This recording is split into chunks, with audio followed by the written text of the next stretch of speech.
Parla tifoso dell'Azzurra.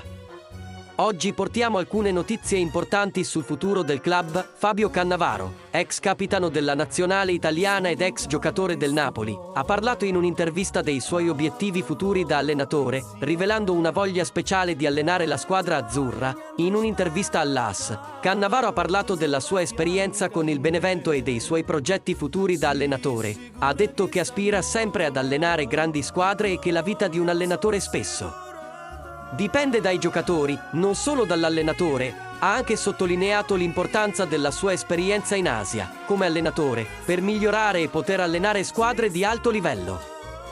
Il momento clou dell'intervista è stato quando ha menzionato il Napoli, rivelando di essere orgoglioso di pensare di allenarlo un giorno.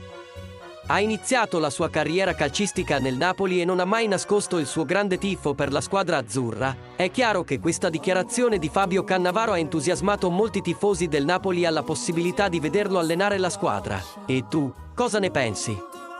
Cannavaro sarebbe l'allenatore ideale del Napoli? Lascia il tuo commento qui sotto e interagiamo. E i tifosi azzurri, cosa ne pensi della possibilità che Fabio Cannavaro possa essere l'allenatore del Napoli in futuro? Credi che sarebbe la scelta giusta? Lascia la tua opinione nei commenti qui sotto. Non dimenticare di lasciare il tuo mi piace e di iscriverti al nostro canale per non perderti nessuna notizia sul Napoli. Al prossimo! Forza Napoli sempre!